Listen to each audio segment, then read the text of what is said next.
Monday Prayer, simulan ang linggo sa gabay ng Diyos. Magandang araw at pinagpalang Lunes sa inyong lahat. Sa pagsisimula ng panibagong linggo, samahan niyo ako sa isang taimtim na panalangin. Ano man ang ating pinagdaraanan, alam natin na ang Diyos ay kasama natin sa bawat hakbang. Ilagay natin sa Kanyang mga kamay ang ating mga plano, pangarap, alalahanin, at mga hamon sa buhay.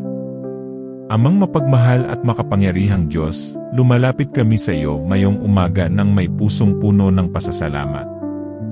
Maraming salamat po sa panibagong araw na iyong ipinagkaloob. Salamat sa biyaya ng buhay, sa aming pamilya, sa aming tahanan, at sa lahat ng pagpapalang aming natatanggap araw-araw. Panginoon, habang nagsisimula ang bagong linggo, hinihiling namin ang iyong paggabay. Ikaw ang manguna sa bawat desisyon na aming gagawin. Bigyan mo kami ng karunungan upang piliin ang tama, lakas upang harapin ang mga hamon, at pagtitiis upang magpatuloy kahit sa gitna ng mga pagsubok. Ama, ipinagkakatiwala namin sa iyo ang aming trabaho, negosyo, pag-aaral, at lahat ng aming responsibilidad. Pagpalain mo ang aming mga kamay upang maging mabunga ang aming mga gawain. Buksan mo ang mga pintuan ng oportunidad at tulungan mo kaming maging tapat at masipag sa lahat ng aming ginagawa. Panginoon, dalangin din namin ang aming pamilya. Ingatan mo po ang bawat isa sa amin saan man kami naroroon.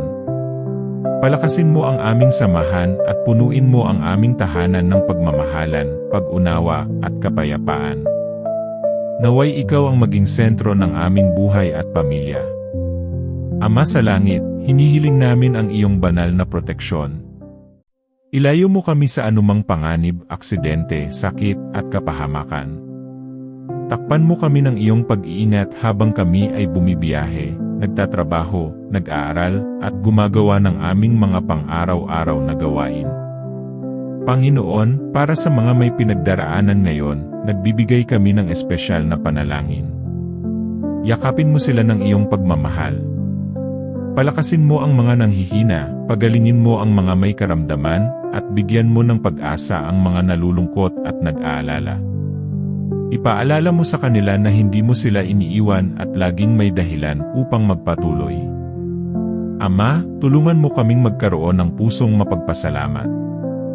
Sa halip na magreklamo, turuan mo kaming makita ang iyong kabutihan sa bawat sitwasyon.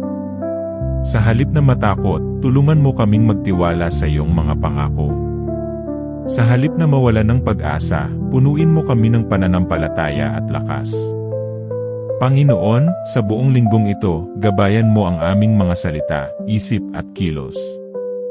Naway maging instrumento kami ng iyong pagmamahal, kabutihan, at kapayapaan sa mga taong aming makakasalamuha.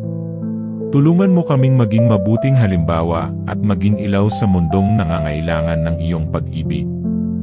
Maraming salamat, Ama, dahil alam naming dinirinig mo ang aming mga panalangin. Nagtitiwala kami na ang linggong ito ay puno ng iyong biyaya, pag-ingat, at pagpapala. Ano man ang aming harapin, naniniwala kami na ikaw ang aming lakas at sandigan. Sa pangalan ni Jesus na aming Panginoon at Tagapagligtas, aming idinadalangin. Amen.